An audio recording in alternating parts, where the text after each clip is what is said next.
Hello friends, welcome to my YouTube channel. आशा करती हूँ कि आप सभी लोग अच्छे होंगे। सबसे पहले जिनका भी सीटेट पेपर क्लियर हो गया है उनको बहुत सारी शुभकामनाएं। आज मैं आप लोगों के लिए क्लास 6 की न्यू एनसीईआरटी हिस्ट्री बुक के चैप्टर नंबर 1 का पार्ट 2 लेकर आई हूँ।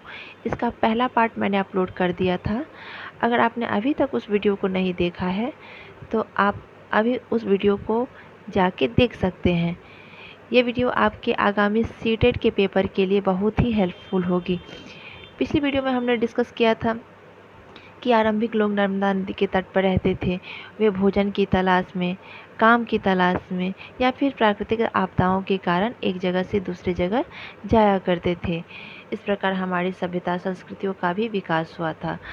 आज हम इससे आगे पढ़ेंगे, तो देर न करते हुए आपके उज्जवल भविष्य की कामना के साथ वीडियो को स्टार्ट करते हैं।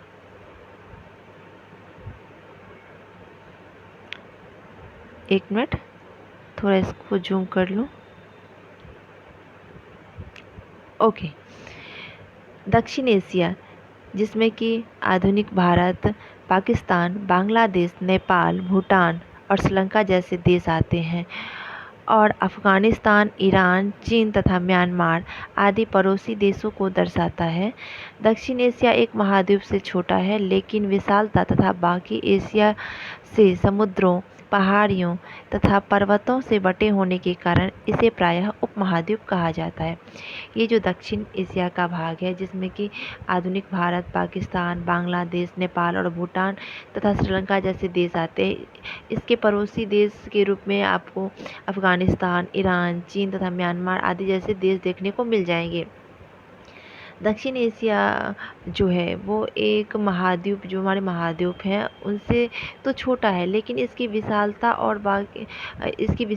तथा बाकी एशिया से समुद्रों, पहाड़ियों तथा पर्वतों से बटे होने के कारण इसे प्रायः उपमहाद्वीप कहा जाता है। लेकिन दक्षिण एशिया जो है, जो बाकी का एशिया का भाग है, जैसे कि उत्तर हुआ, पूर्व हुआ, पश्चिम हुआ, उससे समुद्रों, पहाड़ियों तथा पर्वतों से बटे होने के कारण इसे प्रायः उपमहाद्वीप कहा जाता है। हमारा नेक्स्ट पॉइंट है, अपने देश के लिए हम प्रायः इंडिया तथा भारत जैसे नामों का प्रयोग करते हैं। ये तो आप लोगों को अच्छे से पता है। हमारा अगला पॉइंट है, इंडिया शब्द इंडस से निकला है, जिसे संस्कृत में सिंधु कहा जाता है। ये जो इंडिया शब्द है, ये कौन से शब्द से निकला है? इंडस से निकला है, जिसे संस्कृत में क्या कहा जाता है? सिंधु कहा जाता है। ओके, चलिए आगे बढ़ते हैं। हमारा अगला पॉइंट है, लगभग 2500 वर्ष पूर्व उत्तर पश्चिम की ओर से आने वाले ईरानियों और यूनानियों ने सिंधु को हिंदोस अथवा इंदोस तथा इस नदी को के पूर्व में स्थित भूमि प्रदेश को इंडिया कहा। लगभग 25 यानी कि 2500 वर्ष पहले की बात है, जब उत्तर पश्चिम की ओर से जो ईरानी और यूनानी यहाँ पर आए थे सिंधु नदी के किनारे से, तो सिंधु नदी को इन्होंने क्या कहा था? हिंदोस कहा था अथवा इंदोस कहा था, तथा सिंधु नदी के जो पूर्व में स्थित जो भूभाग है, भूमि प्रदेश है, उसे ही इंडिया कहा था इन लोगों ने। ओके, हमारा नेक्स्ट पॉइंट है, भारत नाम का प्रयोग उत्तर पश्चिम में, सॉरी यहाँ भारत नहीं, भारत होगा। भारत नाम का प्रयोग उत्तर पश्चिम में रहने वाले लोगों के एक समूह के लिए किया जाता था। प्राचीन काल में ये जो भारत नाम था, ये उत्तर पश्चिम वाला भाग जो है, अफ़गानिस्तान साइड वाला जो भाग है ना, वो वहाँ पे रहने वाले लोगों के एक समूह के लिए किया जाता था। बढ़ते हैं हम अगले पेज पे। हमारा अगला पॉइंट है, इस समूह का उल्लेख संस्कृत की आरंभिक लगभग 3500 वर्ष पूर्व कृति ऋग्वेद में भी मिलता है। बाद में इसका प्रयोग देश के लिए होने लगा था। ये जो भरत शब्द का प्रयोग जो समूह के लिए, विशेष लोगों के समूह के लिए जो किया जाता था, इसका उल्लेख हमारा जो आरंभिक ग्रंथ है ऋग्वेद संस्कृत में, उसमें भी मिलता है। बाद में इस शब्द का प्रयोग भरत शब्द का प्रयोग भारत के रूप में देश के लिए किया जाने लगा। हमारा नेक्स्ट पॉइंट है, अतीत की जानकारी हम कई तरह से प्राप्त कर सकते हैं। इनमें से एक तरीका है अतीत में लिखी गई पुस्तकों को ढूंढना और पढ़ना। हमने कल पढ़ा था कि कल जो मुझे पिछले दिनों में जो बीते कल में बातों को मुझे जानना होगा, तो उसके लिए हम रेडियो सुन सकते हैं, अखबार पढ़ सकते हैं। लेकिन अतीत के बारे में तो हम रेडियो से पता नहीं कर सकते, अखबार से पता नहीं कर सकते। इसके लिए तो हमें कुछ ऐसा चीज़ ढूँढना होगा जो उस समय में किसी बुक के रूप में, किसी पुस्तक के रूप में लिखी गई हो, जिसे पढ़कर हम अतीत के बारे में आसानी से जानकारी प्राप्त कर सकते हैं। हमारा अगला पॉइंट है, ये पुस्तकें हाथ से लिखी होने के कारण पांडुलिपि कही जाती है। प्राचीन काल में तो ये पेन कलम ये सब तो कुछ थे नहीं, तो मोस्टली जो बुक थे वो हाथ से ही लिखे जाते थे, और जो हाथ से लिखे जाते हैं उसे क्या कहा जाता है? पांडुलिपि कहा जाता है। हमारा नेक्स्ट पॉइंट है, अंग्रेजी में पांडुलिपि के लिए प्रयुक्त होने वाला मैन्यूस्क्रिप्ट शब्द लैटिन शब्द मेनू, जिसका अर्थ हाथ है, से निकला है। ये जो अंग्रेजी में पांडुलिपि जो शब्द है, उसके लिए अंग्रेजी में मैन्यूस्क्रिप्ट शब्द का प्रयोग किया गया, और ये जो मैन्यूस्क्रिप्ट शब्द है ये लैटिन शब्द मेनू से निकला है, जिसका मेनू का अर्थ क्या होता है? हाथ, वहीं से निकला है। ओके, हमारा अगला पॉइंट है, ये पांडुलिपियाँ प्रायः तारपत्रों अथवा हिमालय क्षेत्र में उगने वाले भुर्ज नामक पेड़ की छाल से विशेष तरीके से तैयार भोजपत्र पर लिखी मिलती है। ये जो पांडुलिपियाँ हैं ये प्रायः तार के जो पत्ते होते थे, अथवा जो हिमालय के क्षेत्र में उगने वाले भुर्ज नामक जो पेड़ होते थे उसकी छाल से विशेष रूप से तैयार किया जाता था। हमारा अगला पॉइंट है, किताब बनाने के लिए तार के पत्तों को काटकर उनके अलग अलग हिस्सों को एक साथ बांध दिया जाता था। किताब बनाने के लिए जो तार के पत्ते होते थे उनको टुकड़ों में काटकर उन्हें अलग अलग हिस्सों में एक साथ बांध करके किताब को तैयार किया जाता था। ओके, पढ़ते हैं आगे। हमारा नेक्स्ट पॉइंट है, इतने वर्षों में कई पांडुलिपियों को कीड़ों ने खा लिया तथा कुछ नष्ट कर दी गई। अब जाहिर सी बात है, इतने साल हो गए लिखे हुए पांडुलिपियों को, तो इनमें तो कोई ना कोई नुकसान होगा ही। कुछ पांडुलिपियों को तो कीड़ों ने खा लिया, और कुछ को जो शासक या शासन आक्रमण किए तो उन्होंने भी नष्ट कर दिया। हमारा नेक्स्ट पॉइंट है, जो भी उपलब्ध पांडुलिपियाँ हैं वे प्रायः मंदिरों और विहारों में प्राप्त होती है, और जो भी पांडुलिपियाँ रेस्ट बच गई है वे कहाँ से प्राप्त होती है? मंदिरों से और विहारों से प्राप्त होती है। ओके, हमारा अगला पॉइंट है, इन पुस्तकों में धार्मिक मान्यताओं व व्यवहारों, राजाओं के जीवन, औषधियों तथा विज्ञान आदि सभी प्रकार के विषयों की चर्चा मिलती है। ये जो पांडुलिपियाँ तैयार की गई थी, पुस्तक जो तैयार की गई थी उनमें धार्मिक मान्यताओं, व्यवहारों, राजाओं के जीवन की, राजा कैसे जीवन जीते थे, औषधियों तथा विज्ञान आदि सभी प्रकार के विषयों की जानकारी मिलती है। यहाँ इस पुस्तक में आप पहले के लोग कैसे किन औषधियों का प्रयोग करते थे, उस टाइम पे राजाओं का जीवन क्या था आदि की इसमें जानकारी मिलती है। हमारा अगला पॉइंट है, इनमें से कई पुस्तक संस्कृत में लिखे हुए मिलते हैं, जबकि अन्य प्राकृत और तमिल में है। प्राचीन काल में तो संस्कृत भाषा ही प्रचलन में थी, तो जाहिर सी बात है कि जो पुस्तक लिखे गए होंगे वो संस्कृत में ही ज़्यादातर लिखे गए होंगे। लेकिन ऐसा नहीं है कि केवल संस्कृत में ही लिखे गए हैं, दूसरे भाषा जैसे प्राकृत हुआ, तमिल में भी बहुत पुस्तक देखने को मिलते हैं। ओके, हमारा अगला पॉइंट है, प्राकृत भाषा का प्रयोग आम लोग करते हैं। प्राकृत भाषा कौन सी भाषा होती है जिसका प्रयोग आम लोग या साधारण लोग के द्वारा जो भाषा प्रयोग में लाई जाती है उसे ही प्राकृत भाषा कहते हैं। ठीक है, हमारा नेक्स्ट पॉइंट है, अतीत की जानकारी हम अभिलेखों को पढ़कर भी प्राप्त कर सकते हैं। अतीत की जानकारी प्राप्त करने के लिए हम उस समय के पुस्तक को पढ़कर तो प्राप्त कर ही सकते हैं, लेकिन हम अभिलेखों को पढ़कर भी अतीत के बारे में जान सकते हैं। अभिलेख पत्थर अथवा धातु जैसी कठोर सतहों पर उत्कीर्ण किए गए मिलते हैं। ये जो अभिलेख होते हैं ये पत्थर अथवा धातु जैसी कठोर चीज़ों पर, सतहों पर उत्कीर्ण किए जाते थे। ओके, हमारा अगला पॉइंट है, कभी कभी शासक अथवा अन्य लोग अपने आदेशों को इस तरह उत्कीर्ण करवाते थे ताकि लोग उन्हें देख सके, पढ़ सके तथा उनका पालन कर सके। प्राचीन काल में जो शासक हुआ करते थे या फिर अन्य लोग जो हुआ करते थे, वो अपने आदेशों को अभिलेख पर इस तरह उत्कीर्ण करवाते ताकि जो आने वाले लोग हों या उस समय के भी जो लोग हों, वो उन्हें देख सके, पढ़ सके तथा उनका पालन कर सके। बढ़ते हैं नेक्स्ट पॉइंट पे। हमारा अगला पॉइंट है, इसके अलावा कुछ ऐसे भी अभिलेख हैं जिनसे पता चलता है कि प्रायः शासक लड़ाइयों में अर्जित विजयों का लेखा जोखा रखा करते थे।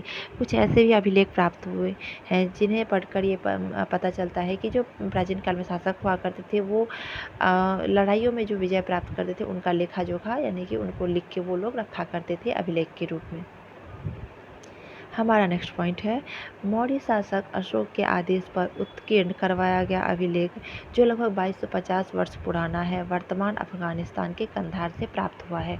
ये जो मौर्य शासक अशोक हुआ करते थे, उनके आदेश पर जो अभिलेख उत्कीर्ण करवाया गया था लगभग 2250 वर्ष पूर्व, वो कहाँ से प्राप्त हुआ है, जो अभी वर्तमान जो अफगानिस्तान में कंधार नाम की जो जगह थी वहाँ से प्राप्त हुआ है।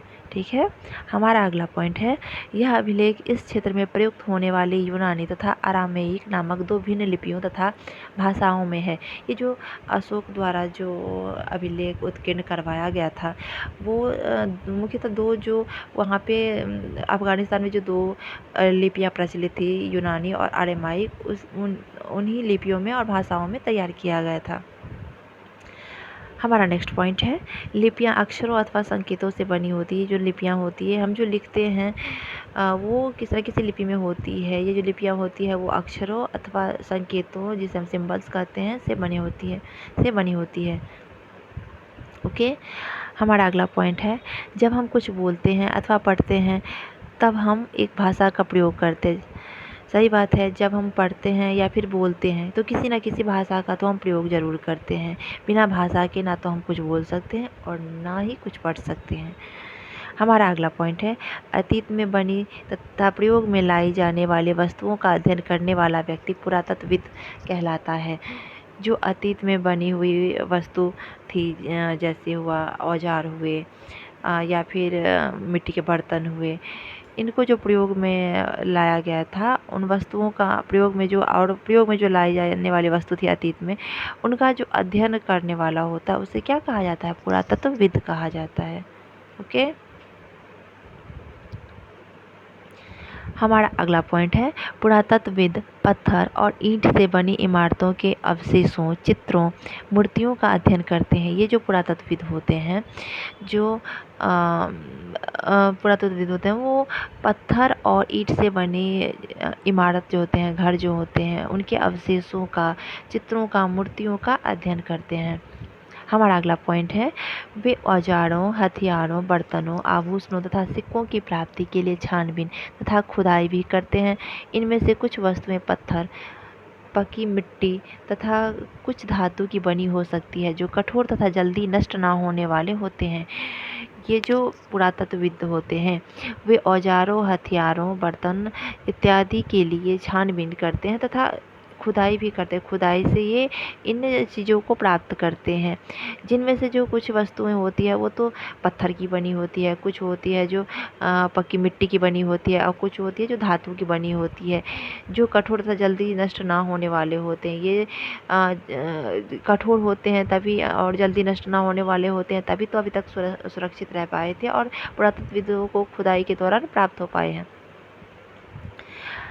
हमारा नेक्स्ट पॉइंट है, पुरातत्वविद जानवरों, चिड़ियों तथा मछलियों की हड्डियां ढूंढते हैं। इससे उन्हें यह जानने में मदद मिलती है कि अतीत में लोग क्या खाते थे।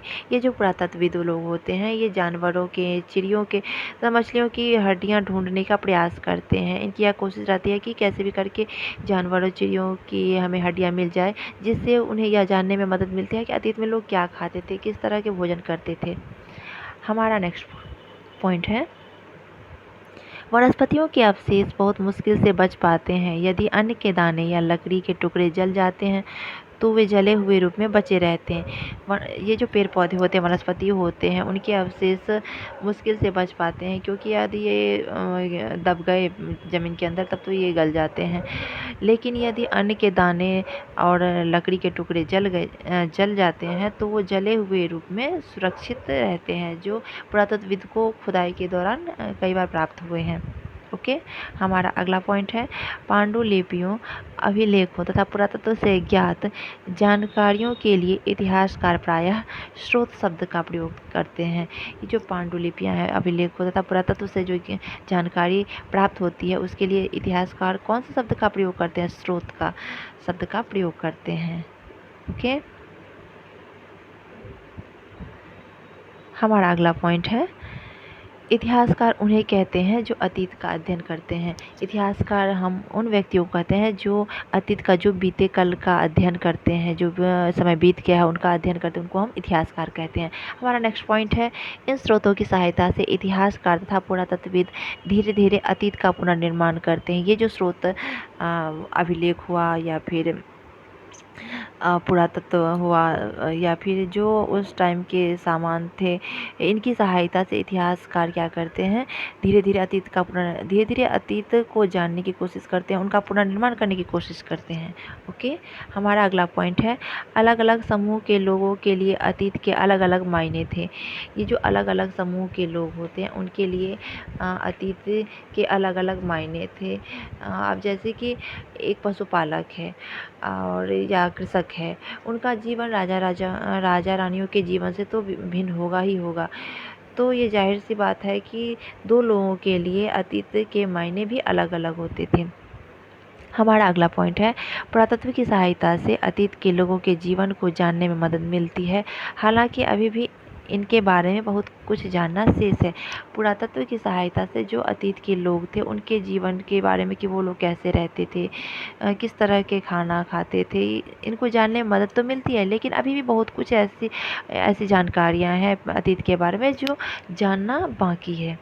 ओके, हमारा अगला पॉइंट है वर्ष की गणना ईसाई धर्म प्रवर्तक ईसा मसीह के जन्म की तिथि से की जाती है, अतः 2000 वर्ष कहने का तात्पर्य ईसा मसीह के जन्म के 2000 वर्ष के बाद से है। ये जो वर्ष की गणना की शुरुआत हुई थी वो ईसाई धर्म की जो शुरुआत की थी ईसा मसीह ने, उनके जन्म की तिथि से की जाती है। और ये कहने का मतलब अगर हम 2000 वर्ष कहने का चाहेंगे तो इसका मतलब क्या है कि ईसा मसीह के जन्म के बाद जो 2000 वर्ष होगा उससे होता है। ठीक है, हमारा अगला पॉइंट है ईसा मसीह के जन्म के पूर्व की सभी तिथियां ईसा पूर्व, ईसा से पहले के रूप में जानी जाती है। ईसा मसीह के जन्म से पहले की जितनी भी तिथियां उनको हम ईसा पूर्व कहते हैं, यानी कि ईसा से पहले के रूप कहते हैं। हमारा अगला पॉइंट है अंग्रेजी में BC, जिसे हिंदी में ईसा पूर्व का तात्पर्य है बिफोर क्राइस्ट, यानी कि ईसा से पूर्व होता है। अंग्रेजी में जो BC हम लोग लिखते हैं या यूज करते हैं उसको हिंदी में ईसा पूर्व कहा जाता है, जिसका तात्पर्य क्या होता है? बिफोर क्राइस्ट, यानी कि ईसा से पूर्व। हमारा अगला पॉइंट है तिथियों से पहले जहां AD लिखा होता है तथा हिंदी में ईस्वी लिखा होता है, जिसका तात्पर्य ईसा मसीह के जन्म के वर्ष से है। तिथियों से पहले आपने देखा होगा कि तिथियों से पहले AD लिखा होता है और हिंदी में ईस्वी लिखा होता है, जिसका तात्पर्य क्या होता है? ईसा मसीह के जन्म के वर्ष से, यानी कि जिस वर्ष ईसा मसीह का जन्म हुआ था उसी वर्ष से उसका तात्पर्य होता है। हमारा अगला पॉइंट है AD एनो डोमिनी नामक 2 लैटिन शब्दों से बना है। AD जो इंग्लिश का AD शब्द है वो 2 शब्द एनो डोमिनी, ये 2 शब्द लैटिन शब्द से मिलकर बना है। हमारा अगला पॉइंट है कभी कभी AD की जगह CE तथा BC की जगह BCE का प्रयोग होता है। आपने देखा होगा कभी कभी AD की जगह CE तथा BC की जगह BCE शब्द का प्रयोग किया जाता है। CE अक्षरों का प्रयोग कॉमन एरा तथा BCE अक्षर का प्रयोग बिफोर कॉमन एरा के लिए होता है। ये जो CE अक्षर होता है उसका प्रयोग, उसका फुल फॉर्म होता है कॉमन एरा, और BCE का फुल फॉर्म होता है बिफोर कॉमन एरा। ओके, हमारा अगला पॉइंट है, भारत में तिथियों के इस रूप का प्रयोग लगभग 200 वर्ष पूर्व आरंभ हुआ था। भारत में जो तिथियों का ये रूप था, उसका प्रयोग लगभग 200 वर्ष से पहले ही आरंभ किया गया था। हमारा नेक्स्ट पॉइंट है, अंग्रेजी के जो BP अक्षर हैं उनका तात्पर्य क्या होता है? बिफोर प्रेजेंट, यानी कि वर्तमान से पहले या पूर्व से है। ओके, तो बस आज के लिए इतना ही। अगर आपको ये वीडियो पसंद आया है तो वीडियो को लाइक कीजिए, चैनल को सब्सक्राइब कीजिए और वीडियो को शेयर कीजिए। तब तक के लिए अपना ध्यान रखिए, मिलते हैं नेक्स्ट वीडियो में। Thank you.